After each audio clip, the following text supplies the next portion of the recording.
It's the year of 1912. In the Balkans, also called the powder keg of Europe, tensions were at a high level.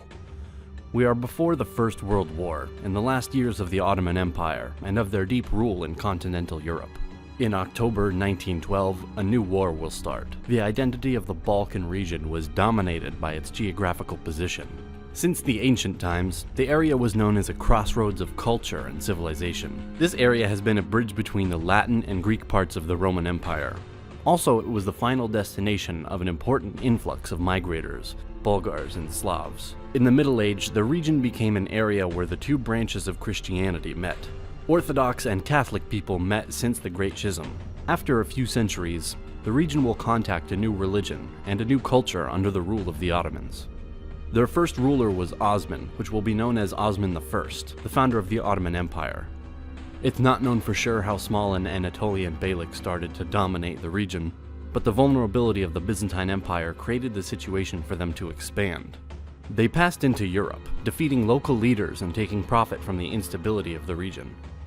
By the year 1400, the Ottomans were a true power, having control of much of the Balkans and western Anatolia. For the next centuries, the Ottoman Empire will expand even further and will rule the Balkans for more than 400 years.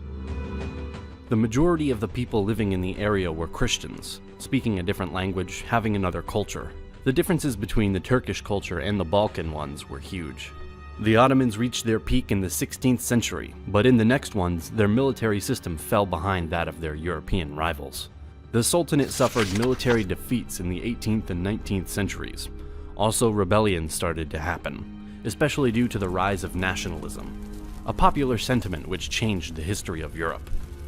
19th century was a period of rebellions in the Balkans. Serbs, Greeks, Romanians, Bulgarians, and others revolted in a way or another against the Ottoman rule.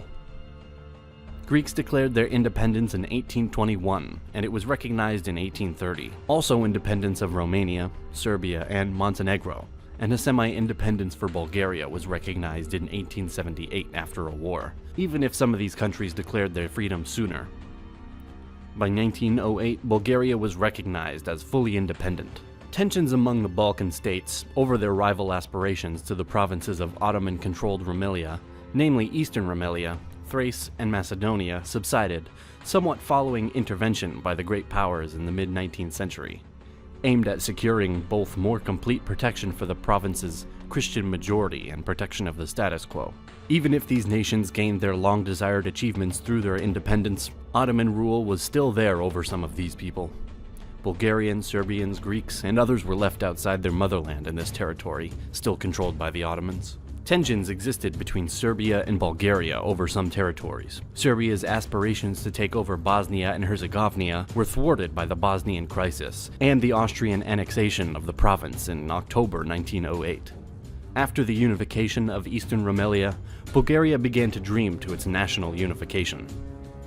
A large army was developed, but Bulgaria could not win a war alone against the Ottomans. On March 13, 1912, Serbia and Bulgaria signed a treaty which assigned Northern Macedonia to Serbia and Southern Macedonia to Bulgaria. In May 1912, Greece and Bulgaria signed a similar treaty, making use of the military actions against their common enemy. Montenegro's attachment to the League was secured by an informal arrangement with Bulgaria and Greece, and a treaty with Serbia concluded in September 1912. But Bulgaria refused to commit to any agreement on the distribution of territorial gains, unlike its deal with Serbia over Macedonia. Bulgaria believed that its army would be able to occupy the larger part of Macedonia and the important port city, Thessaloniki, before the Greeks. In 1911, Italy had launched an invasion of Tripolitania, in present-day Libya. The Italians' decisive military victories over the Ottoman Empire. This and the repressive policies of the Young Turks encouraged the Balkan League to imagine they might win a war against the Ottomans and achieve their desire to liberate their people. The first to declare war was Montenegro on the 8th of October, 1912.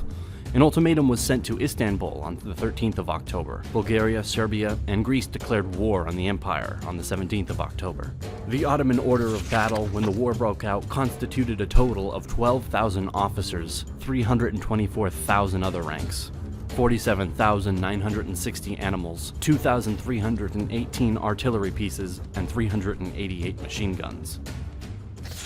On the other side, Bulgaria mobilized around 600,000 men, Serbia around 255,000, Greece around 120,000, and Montenegro around 40,000 men. In the west, in the theater of Sanjak, the Serbs and Montenegrins coordinate their efforts. More to the center, the Bulgarians and Serbs focus together in the Macedonia. The main theater of the ensuing conflict was Thrace. The Bulgarian armies went south and besieged the major Ottoman fortress at Adrianople, called Edirne. This siege was important. Adrianople was an important city for the Ottomans. It existed since ancient times, and its importance existed in the Byzantine times as well. The siege of the city had historical meanings. Adrianople, a major Byzantine city in Thrace, was conquered by the Ottomans sometime in the 1360s, and became the Ottoman capital until the fall of Constantinople in 1453. The fall of the city after some months since the start of the siege can be seen as the downfall of the Ottoman rule in the Balkan region. Two major victories were at Kirk Kilis and at Lul Burgas. This one was the largest battle of this war, and a decisive victory of the Bulgarians. In just a short period of time, these successes opened up the gates to Constantinople, the Ottoman capital. The Turkish rallied at the Çatalca, the last lines of defense before their capital. An attack was made by the Bulgarian forces, already exhausted after important and hard battles. On the 17th of November, the attack failed, and from that time on, both sides settled into trench warfare. Elsewhere, the Serbian army broke the Western Ottoman army at Kumanovo on the 23rd of October. The Serbs then proceeded against diminishing resistance into Macedonia, Kosovo, and on through Albania, reaching the Adriatic coast in December. Even if the Greek army wasn't the biggest, however, Greece was the only Balkan country to possess a substantial navy. This was vital to the League, as it could prevent Ottoman reinforcements from being rapidly transferred by ship from Asia to Europe. The Greek army advanced in two directions. In the Battle of Giannitsa, Greek armies were led by the Crown Prince Constantine and won a very important victory, having as a result the capture of Thessaloniki on the 8th of November. The city was wanted by Bulgarians, who expected to capture it before the Greeks.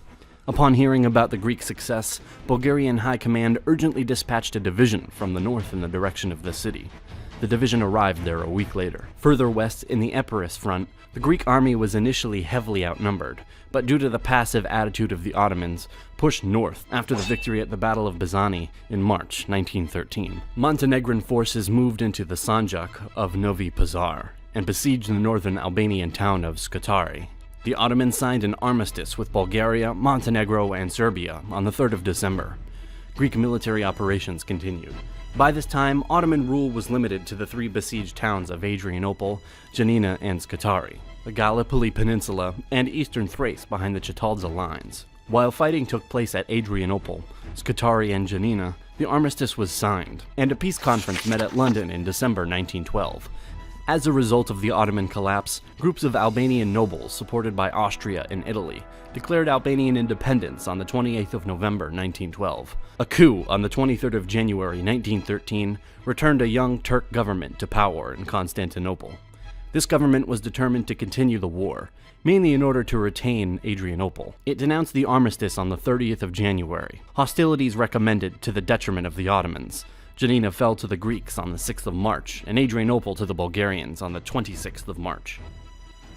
Meanwhile, in London, peace negotiations resulted in the Preliminary Treaty of London, signed on the 30th of May, 1913, between the Balkan allies and the Ottoman Empire. By this treaty, the Ottoman Empire in Europe consisted of only a narrow band of territory in eastern Thrace, close to their capital. In the war, Ottoman army was quickly and decisively defeated, as the Balkan forces drove the Turks from almost all of their territory in the southeastern Europe over the course of a month.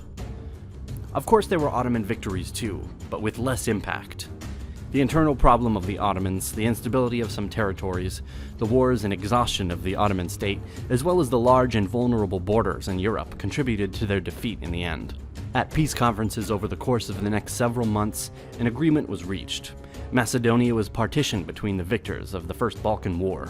The peace concluded on May 30th, 1913. But the story of the Balkan Wars does not end there. Bulgaria wasn't so happy. They imported territories but felt cheated out of their claims by Serbia and Greece. This will be the foundation stone for the next Balkan War. A big thank you to our patrons for their generous support. Also a big thank you to you for watching this video. If you liked it and are not subscribed yet, be sure to subscribe and hit the bell button to be the first one notified when a new history video is uploaded.